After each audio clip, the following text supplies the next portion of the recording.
Doctor साहब, ईविंग sarcoma का treatment तो कंप्लीट हो गया। अब सब ठीक है ना? कैंसर वापस तो नहीं आएगा? अब हमें कितनी बार हॉस्पिटल आना पड़ेगा? और क्या हर बार पेशेंट को पेट सीटी स्कैन करवाना पड़ेगा? क्या हर बार पेशेंट को कोई ना कोई स्कैन करवाना पड़ेगा? और सबसे इम्पॉर्टेंट बात कि मेरा बच्चा अब नॉर्मल ज़िंदगी कब जी पाएगा? आज के वीडियो में हम इन्हीं सब सवालों के जवाब जानेंगे। नमस्कार दोस्तों, मैं हूं डॉक्टर रजत गुप्ता और मैं एक बोन कैंसर स्पेशलिस्ट हूं। मैं हर हफ्ते आपके लिए बोन कैंसर और उसके इलाज से जुड़े ऐसे ही इंफॉर्मेशनल वीडियोस लेकर आता हूं, सिंपल भाषा में, बिना किसी हाई फाई मेडिकल लैंग्वेज के। अगर आप इस चैनल पर नए हैं तो आप हमें सब्सक्राइब करना मत भूलिएगा, ताकि बोन कैंसर और उसके इलाज से जुड़ी कोई भी वाइटल इन्फॉर्मेशन आप मिस ना कर दें। तो चलिए आज का वीडियो शुरू करते हैं।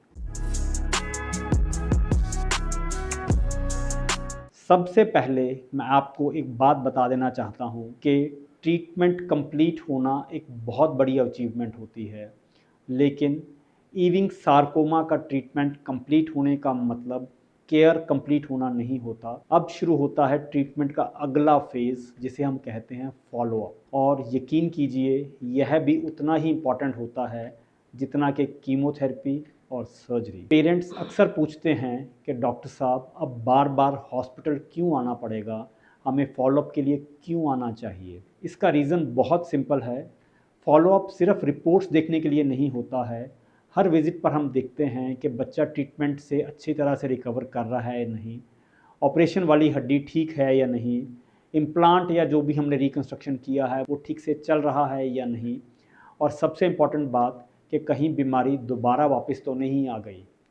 और इसी वजह से ट्रीटमेंट के बाद शुरू के कुछ सालों में फॉलोअप विजिट्स रिलेटिवली ज़्यादा फ्रीक्वेंट होती हैं। जैसे जैसे समय निकलता जाता है और सब कुछ नॉर्मल रहता है, तो विजिट्स के बीच का गैप धीरे धीरे बढ़ा दिया जाता है और हमारे फॉलोअप्स विजिट्स कम हो जाते हैं। अब एक और बहुत इंपॉर्टेंट सवाल कि डॉक्टर साहब, क्या हमें हर फॉलोअप विजिट में पेट सीटी स्कैन करवाना पड़ेगा?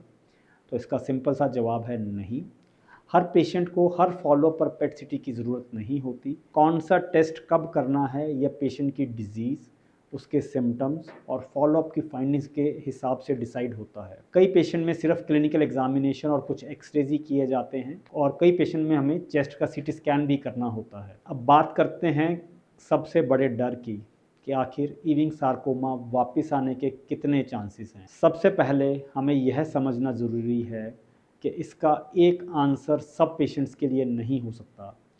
यह डिपेंड करता है कि डायग्नोसिस के टाइम डिज़ीज़ कितनी फैली हुई थी, उसका वॉल्यूम कितना था, कितना साइज़ बड़ा था ट्यूमर का, कीमोथेरेपी का रिस्पॉन्स कैसा हुआ, और ऑपरेशन के दौरान ट्यूमर कितनी अच्छे से रिमूव हुआ, और ऐसे ही बहुत सारे फैक्टर्स पर।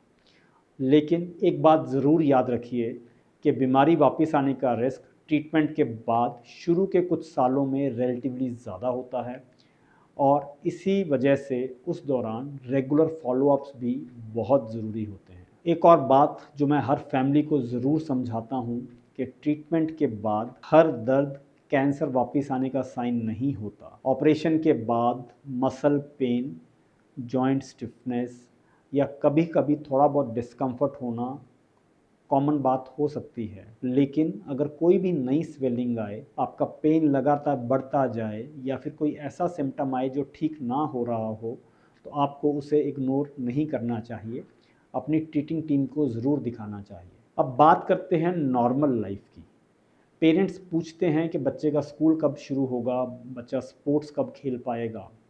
तो इसका जवाब भी हर पेशेंट में अलग होता है। यह डिपेंड करता है कि ट्यूमर किस बोन में था, कैसी सर्जरी हुई थी, उसका बोन का हीलिंग कैसा हुआ, और उसका रिकंस्ट्रक्शन किस टाइप से हुआ है। तो आपके डॉक्टर आपको स्टेप बाय स्टेप गाइड करते हैं कि स्कूल वापस कब जाना सेफ़ है, कब स्पोर्ट्स या फिजिकल एक्टिविटी दोबारा शुरू की जा सकती हैं। हमें समझना होगा कि ईविंग सार्कोमा का ट्रीटमेंट में हमारा गोल सिर्फ बच्चे को कैंसर फ्री बनाना नहीं होता।